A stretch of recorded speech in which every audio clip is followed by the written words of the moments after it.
On an international flight, a decorated soldier faced unexpected prejudice in the executive class cabin. However, when he handed the flight attendant a note, the entire atmosphere of the plane transformed. What happened next left everyone speechless. The bustling terminal's noise faded as passengers boarded the aircraft, eager to settle into their seats for the long-haul journey. Inside the executive class cabin, the ambience was serene. Wide, cushioned seats adorned with soft pillows exuded comfort and luxury. The faint aroma of freshly brewed coffee lingered, mingling with the scent of new leather. Staff Sergeant Jordan Harris stepped into the cabin, his polished military boots clicking softly against the aisle floor. Dressed in his neatly pressed uniform, adorned with ribbons and medals that spoke of years of dedicated service, Jordan carried himself with quiet dignity. His sharp, focused gaze swept the cabin until it landed on his assigned seat, 3C. The thought of seeing his wife and young daughter after months of deployment brought a rare, gentle smile to his otherwise stoic face. Adjusting the strap of his duffel bag, he moved toward his seat, drawing a few curious glances from nearby passengers. As Jordan approached 3C, he was intercepted by Lauren, one of the flight attendants. The quiet hum of the engines provided a backdrop to the tension brewing in the executive cabin. Passengers leaned back in their plush seats, flipping through magazines or tapping on their tablets. But as Jordan stood waiting for Lauren to verify his boarding pass, the atmosphere began to shift. Lauren walked briskly to the galley, her heels clicking sharply against the floor, her lips pressed into a thin line as she examined Jordan's boarding pass. Her mind raced with unspoken assumptions. How did he get a seat in executive class? Though she didn't say it aloud, her body language spoke volumes. Back in the cabin, Jordan felt the weight of judgment. The whispers around him were faint but unmistakable. "Did you see his uniform? Maybe he's a security guard or something," murmured a man in a tailored suit, his voice low but audible enough for nearby passengers to hear. His companion shook his head. "I don't think he belongs here," the man added, casting a sidelong glance at Jordan. Jordan stood tall, his posture a testament to the discipline ingrained in him through years of service. He took a deep breath, ignoring the comments and focusing on thoughts of reuniting with his family. This flight was the final step in a long, arduous journey. Lauren returned a few minutes later, her expression unreadable. She handed Jordan his boarding pass without making eye contact. "Everything checks out," she said curtly, "but I'll need to keep an eye on things." Jordan raised an eyebrow at her tone, but said nothing. He took his seat, carefully placing his duffel bag beneath the chair. Yet the tension lingered. Lauren hovered near the galley, her gaze occasionally drifting toward him. The warmth she extended to other passengers was notably absent when she glanced his way. When the drink service began, Lauren approached Jordan's row. "Would you like anything, Sergeant?"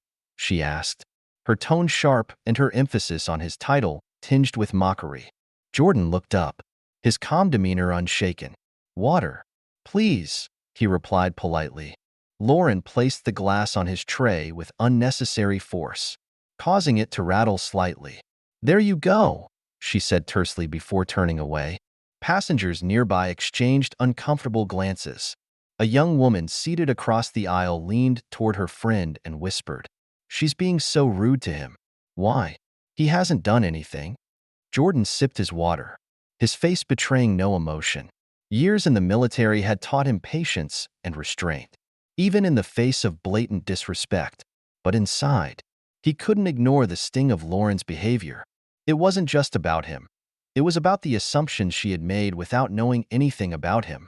Lauren continued her duties, but Jordan knew this wasn't the end of it. He was determined to address her actions in a way she would remember. As the flight continued, Jordan sat quietly, his back straight and his hands resting on his lap. Despite his composed exterior, a quiet storm brewed within him. The hum of the engines couldn't drown out the whispers and sidelong glances from other passengers. He'd encountered prejudice before, but it never failed to sting. From 2 rows ahead, a young woman turned to her companion. "What's her problem? He's just sitting in his seat," she said indignantly. Her companion shrugged but didn't respond, his gaze fixed on Jordan with a mix of curiosity and discomfort. When Lauren returned to Jordan's row, she handed him his boarding pass again, still avoiding his gaze. "Everything checks out," she said briskly, as though doing him a favor. Her tone carried no apology, only a curt dismissal. Jordan tucked the boarding pass into his pocket without a word. He wouldn't let the moment pass unnoticed. When Lauren passed by his seat again, Jordan extended a folded note toward her. "This is for you," he said quietly, his tone measured but firm. Lauren hesitated, looking at him with a mix of confusion and irritation. Slowly, she took the note, her fingers trembling slightly. She unfolded it and began to read. Her expression shifted dramatically as she scanned the neat handwriting. "I am Staff Sergeant Jordan Harris, a decorated war veteran who has served this country for over a decade. I have spent years defending the freedoms we all enjoy, including your freedom to work and live in peace. My service ensures that every person, no matter who they are, is entitled to respect and dignity. I purchased this ticket just like anyone else in this cabin. Think about the assumptions you've made today and ask yourself if that's the kind of person you want to be." Lauren's face flushed red. She glanced at Jordan, who remained seated, his gaze steady and calm. She opened her mouth to speak, but found herself at a loss for words.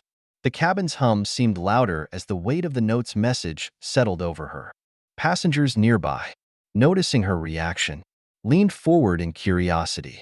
A middle-aged man across the aisle, who had been observing the situation, spoke up. "Is everything all right, Sergeant?" he asked, his voice respectful. Jordan nodded faintly. "Yes, sir. Everything's fine." As the flight progressed, the tension in the cabin gradually eased. Passengers who had witnessed the exchange began to approach Jordan, their voices filled with admiration and gratitude. "Sergeant Harris, I just want to say thank you for your service," said a young woman from 2 rows ahead, "and for how you handled that situation. You're an example to all of us." Jordan smiled faintly and nodded. "Thank you. Moments like this remind me why I do what I do." When the plane began its descent, Lauren returned to the cabin, her steps hesitant as she approached Jordan's seat. Taking a deep breath, she spoke, her voice trembling. "Sergeant Harris, I owe you an apology. I was wrong, and there's no excuse for how I treated you. I promise to do better." Jordan stood, his imposing frame towering over her, but his demeanor remained calm.